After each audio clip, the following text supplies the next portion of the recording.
आटेर का किला मध्य प्रदेश के भिंड जिले में चंबल नदी के किनारे एक पहाड़ी पर स्थित है।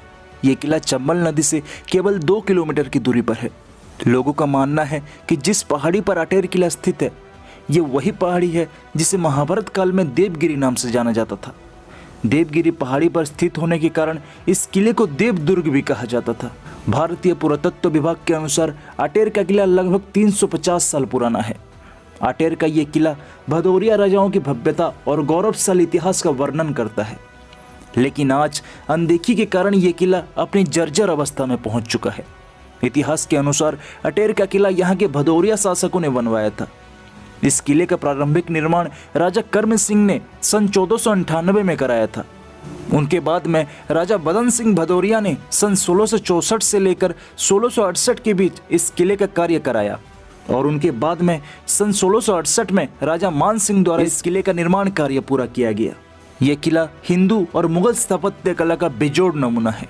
17वीं से 18वीं सदी में सिंधिया तथा जाट संघर्ष के दौरान इस किले पर सिंधिया राजवंश का अधिकार स्थापित हो गया था। आटेर का किला भदौरिया राजाओं की भव्य विरासत रहा है। इसके साथ ही ये किला अपने अंदर अनेकों रहस्य को छिपाए हुए है। इतिहास में इस किले को लेकर अनेक कहानी कही जाती है। आटेर का किला राजनीतिक और सामरिक दृष्टि से भी अत्यंत महत्वपूर्ण है। सुरक्षा की दृष्टि से भी किले का अपना एक विशेष स्थान है।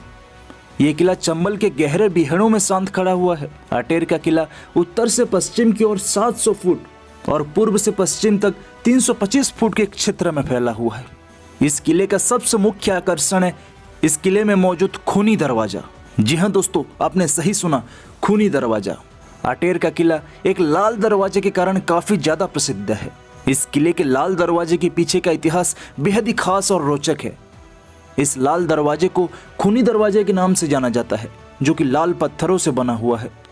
इस दरवाजे का रंग आज भी लाल मौजूद है। कहा जाता है कि इस किले में जहां से खून टपकता था, वो स्थान आज भी यहाँ मौजूद है। कहते हैं कि यहाँ के राजा इस दरवाजे पर भेड़ का सिर काट कर रखते थे। दरवाजे के नीचे एक कटोरा रखा जाता था और उस कटोरे में खून की बूंदें टपकती थी। जिस किसी भी गुप्तचर को राजा से मिलना होता था, तो वो इस खून से तिलक करके ही राजा से मिल सकता था, अन्यथा किसी आम आदमी को अंदर जाने की अनुमति नहीं थी। इसके बाद वो गुप्तचर राजपाट और कुछ गुप्त अन्य सूचनाएं राजा को देते थे।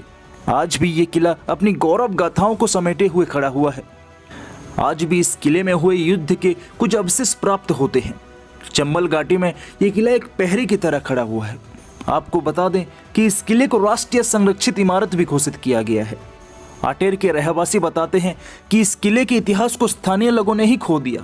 इस किले की दीवार और जमीन को खजाने की लालच में सैकड़ों लोगों ने खोदा है, जिसकी वजह से इस किले की इमारत जर्जर हो गई है। चंबल घाटी का उल्लेख महाभारत काल में ही हुआ था। इस किले को देखने के लिए हर दिन हजारों की संख्या में लोग यहाँ पहुँचते हैं। कहा जाता है कि किले के अंदर उसकी भव्यता की निशानी खजाने भी उपस्थित रहे हैं। चंबल नदी के किनारे बसे आटेर के किले की दीवारों और जमीनों को खजाने की चाह में बर्बाद कर दिया गया है, जिसके कारण आज ये किला अपनी जर्जर अवस्था में पहुंच चुका है। दोस्तों, उम्मीद करता हूं कि आपको ये जानकारी जरूर पसंद आई होगी। भारत में मौजूद ऐसी ही ऐतिहासिक जगहों के बारे में जानने के लिए चैनल को तुरंत सब्सक्राइब करें।